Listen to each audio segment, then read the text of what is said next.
Géneros literarios. El ensayo. El ensayo es una opinión informada sobre algo.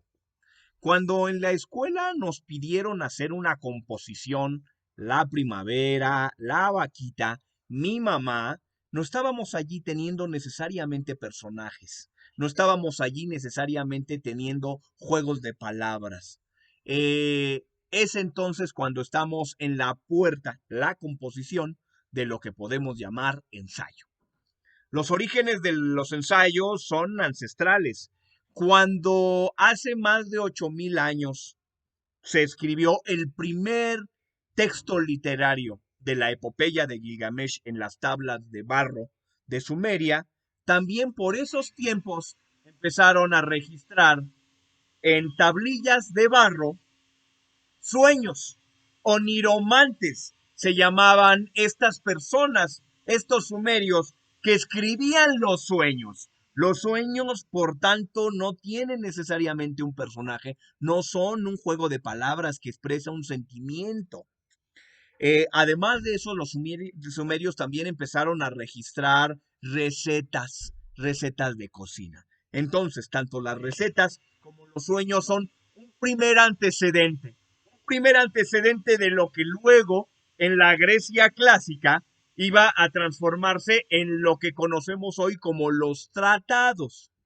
Si Esculapio comenzó a poner por escrito sus análisis sobre la medicina, que ante un resfriado, por ejemplo, podía resultar óptimo una bebida caliente, que ante un síntoma hacía falta un remedio, entonces está aquí la primera opinión informada.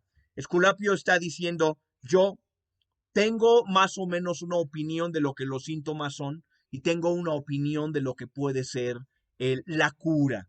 Ese ya es un tratado de algo. Herodoto va a componer los llamados 9 libros de la historia. Estos 9 libros de la historia es uno de los primeros instantes en los que en la cultura occidental alguien dijo, bueno, pero ¿qué es lo que pasó y lo tenemos que registrar? Y eso yo no quiero que sea imaginación, porque está todo el otro género de la narrativa y del cuento y de la novela, pero el interés de Herodoto era tener no solamente un testimonio de lo que había podido ser un pueblo, sino en el testimonio un juicio.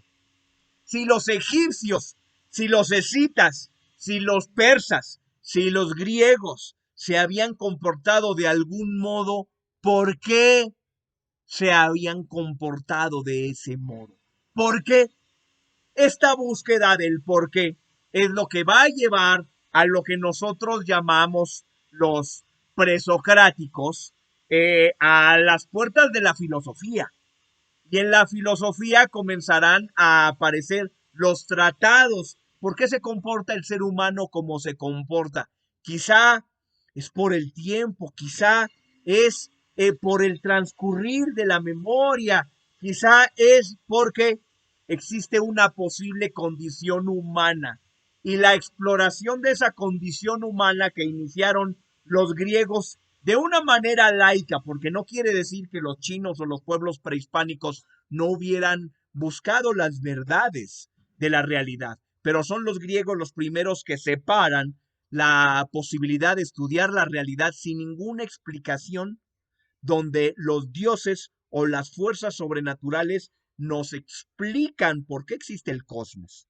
No es Thor, no es Tlaloc, es la búsqueda del pensamiento científico, la búsqueda del pensamiento filosófico. Y luego tenemos 2000 años de tradición en donde si en algún momento Plinio llega a la idea de que necesitamos un registro de las especies y ese registro de las especies se convierte en el siglo XIX, en la época de Darwin, en que tenemos que nombrar a todas las plantas, a todos los animales y en latín vamos a ponerles un nombre universal.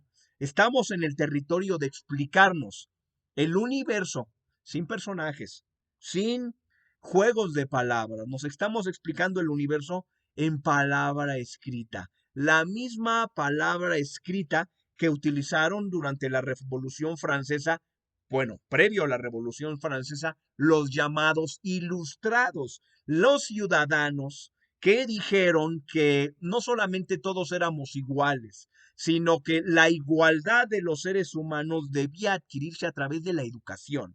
Y esta educación debía adquirirse a través de saber lo que contenía el universo. Y había que compilar toda la información humana y de la naturaleza conocida en la enciclopedia. Estos enciclopedistas, lo que hoy es las búsquedas de Google, es el deseo humano de que toda la información esté allí, la información de la condición humana. Y entonces cuando cualquier persona se acerca hacia lo que lo rodea y le gusta, empieza a tener una opinión. Yo tengo una opinión de la cocina porque he viajado y comido platillos por toda la República, podría decir alguien. Yo tengo una opinión de los perros porque he tenido perros toda mi vida y conozco su comportamiento y los quiero. Yo tengo una opinión al respecto del cine porque he ido a disfrutar y a llorar y pienso que una película está mejor o mal hecha, como un libro está mejor o mal hecho, porque he tenido una experiencia al respecto.